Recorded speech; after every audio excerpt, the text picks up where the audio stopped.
Ayan guys, welcome back po sa aking munting channel. It's me, Glyza Barona Official.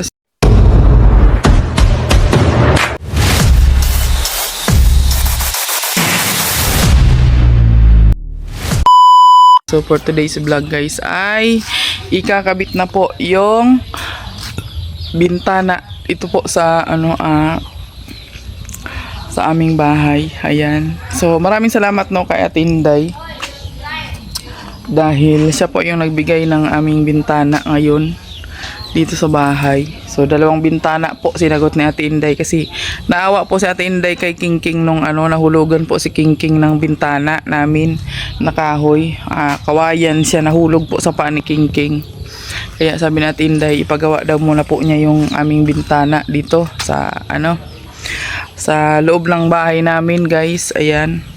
So ayan, maraming salamat sa iyo Ate Inday sa tulong po ninyo sa amin at hindi po namin ito inaasahan Ate Inday. So sabi ko nga Ate Inday, okay naman na po kami dito na nadadahan-dahan po yung aming bahay na nagagawa siya.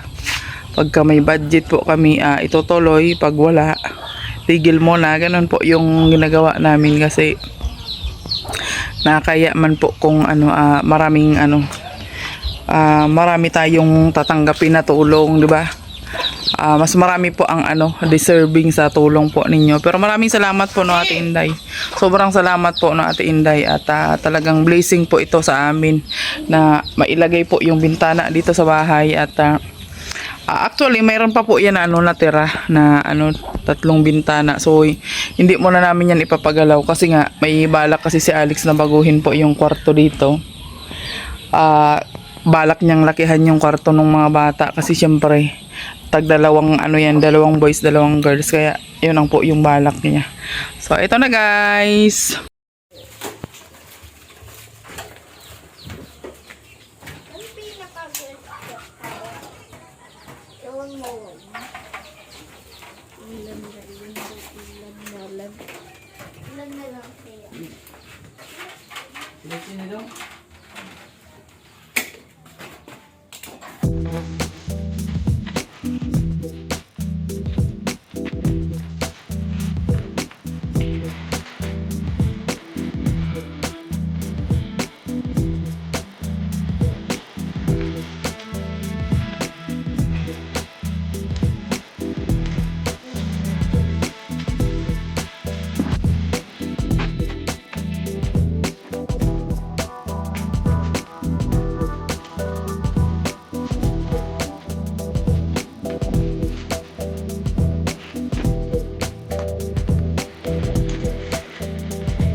Dibigit pa rin.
So ayan na nga guys, at nakabit na po yung itong bintana. Ito na po. Oh ha. Kita nyo ako guys. Oh my gosh. Oh, di ba? Ayan. Ito na siya, nakabit na po yung aming bintana dito sa sa sala. Yan, shoutout po sa mga tulog dito sa bahay. Ayan, sliding window. Ayan. Tapos dito wala pa pong wala pang pintura. Sa harapan lang muna para maganda yung labas niya. Yung dito sa likod wala na siya. Ito po yung nakahulog kay King King sa paa niya na na bintana. Ito di ba? Garas-gas yung paa ni King King dito sa bintana ito. Kaya naawa talaga si Atinday. Kaya sabi niya, ipagkakabit muna natin yung bintana niya dyan. At kawawa naman si King King. Aming Kaya salamat po Ate Inday sa pinagkaloob niyong bintana sa amin. Ito na siya, di ba? So, may na. May bintana na yung aming ang aming sala, may sliding window na siya. So, ito na lang ang ipapagawa namin po. Ayan. Tsaka itong isang bintana. Sus, nakalabas pa yung kortina. Ganyan yan sila magkortina dyan, guys. Tatlo pa yung ipapagawa namin, guys. Pero yung itang isa yata, isasarado ni Alex kasi dalawa lang ito kasi gagawin siya ang kwarto. Oo, bali Ewan ko ba, bibiakin yata ni Alex yung ano, yung sala dyan kasi papalawakin niya yata yung sala kasi talagang ang sala namin ay napakaliit lang. Oo, maliit lang yung sala namin dito guys kasi ito nga yung harapan niya, kusina na siya. Tsaka yung itong isang ating bintana ito na siya. Oh, di ba? Ayan, oh. Pagpasensyaan nyo na po yung mga nakasabit, marami nakasampay guys. Ayan, oh, 'di ba guys? So, ayan. Salamat po Ate Inday sa ano pinagkaloob mong bintana sa amin at sobrang biyaya na po ito sa amin Ate Inday. Ayan, oh. Ay against the light pala. Ayan. 'Di ba? Salamat Ate Inday. Ayan, hanggang dito na lang muna yung ating vlog for today. Update po dito sa aming bahay ngayon, guys. Thank you po kay Ate Inday sa ano pinagkaloob niyang bintana sa aming bahay. Sabi nga niya ipapatiles pa daw niya yung ano namin, yung aming tiles. Sabi ko wag na muna Ate Inday. Mag-relax ka muna Ate Inday.